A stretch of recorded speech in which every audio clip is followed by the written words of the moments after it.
Welcome into Bulls Postgame Live, presented to you by Toyota. Jason Goff, 15-year NBA veteran. Fifth pick in the 1990 NBA draft, Kendall, Gill by my side. We are live here at the United Center of the Bulls. Just finished up at Fiserv Forum, KG, 122-106, the final score.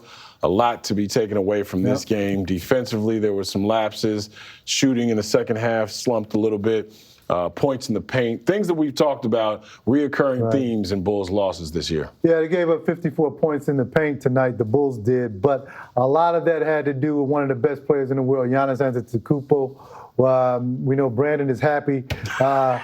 Shout out to B. Shout out to B behind the camera because that's his guy, and the Milwaukee Bucks are his team. However, it's tough to stop Giannis. And I think a couple of times Billy did not want to double team him, but eventually you just had to because he was going to work on the Bulls in the second half and ended up with 41 points. That's why the guy is one of the best players in the league, you know, and I think he's top three. For sure.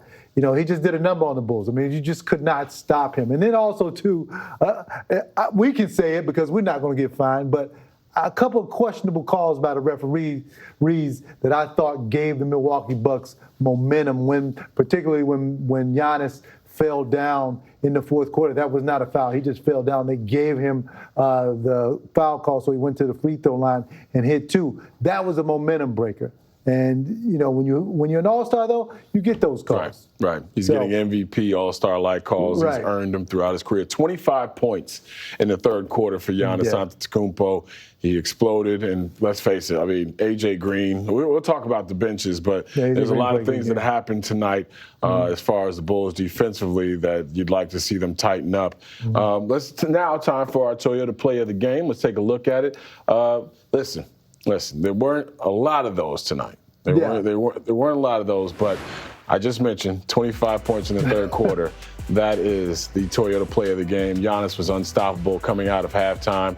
And like you mentioned, you got to get a body in front of him. And that fast break came off of a turnover to open up the half. That's not good. You got to take care of the basketball. He went down lane, and that's what got him started.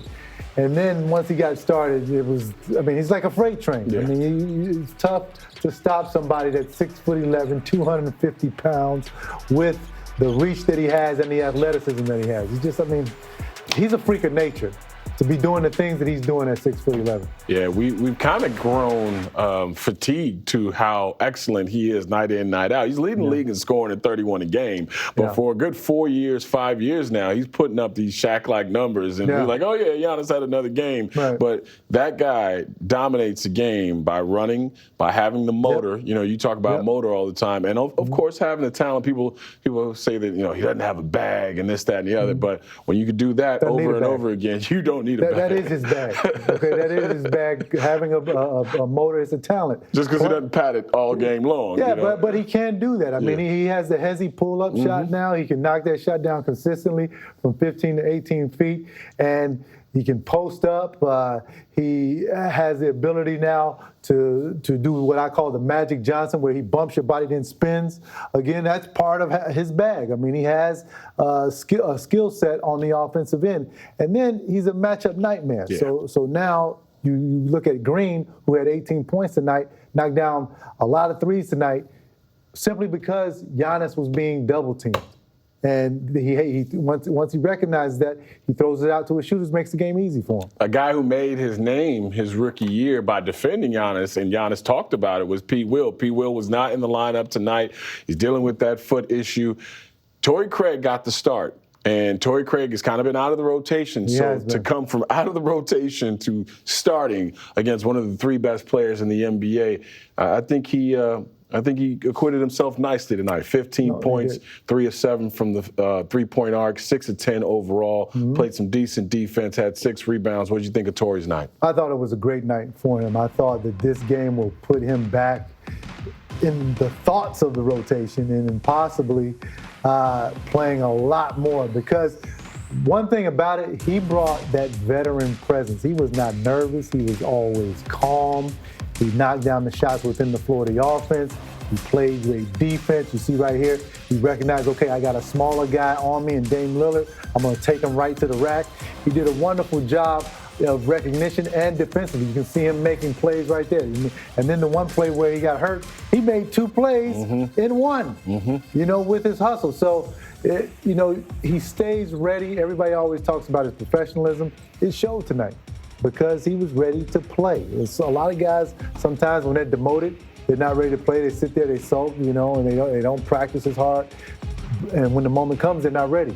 But Prince, but he was ready. He was ready to go. Yeah. You got to commend Torrey for everything that he's done, everything that he's been through. I know he got hurt at the end of the game. Yeah. But he should be considered as one of those rotation guys based off of this game because he helped this team today. Yeah. He really helped them stay in this game with Milwaukee. It's just unfortunately Giannis was on tonight. All right, it's time for us to take a look at the game stats tonight. I usually look at the field goals attempted versus Bulls got up 88 shots. They got 80. Right? So, you didn't turn over the ball too much. In the second half, after having nine turnovers in the first half, you only turned it over 5 times. Some of those game stats might be deceiving, 122-106. But the Bulls played a game that if they were stronger a little bit defensively in the third quarter, I think they pulled this one out. Yes, but I keep going back to Giannis. It's just hard to stop that guy. And also, too, there was a stint there where the Bulls missed about 4 or 5 shots in a row while the Milwaukee Bucks were going on an offensive run. I think that hurt them, along with Giannis Antetokounmpo going crazy in the third. Zach LaVine went crazy in the first half, not so much in the second half. Milwaukee adjusted a little bit. You got to pick up the slack if you're Kobe or if you're Vooch. What did you see from Zach in both halves? Well, I saw an ultimate aggressive offensive player in the first half. In the second half, it seemed like the Milwaukee Bucks made an adjustment to him, did not let him shoot the threes that he wanted, pushed him out. A lot more you saw in the second half where Zach was shooting 3-pointers probably 3 or 4 feet further away than he was shooting them in the first half.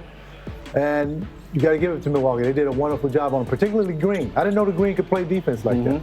But, he took the challenge of guarding one of the best offensive players in the league and did a pretty good job on it. Not only did Green play great defense, but he also added 18 points, 2 rebounds, and an assist.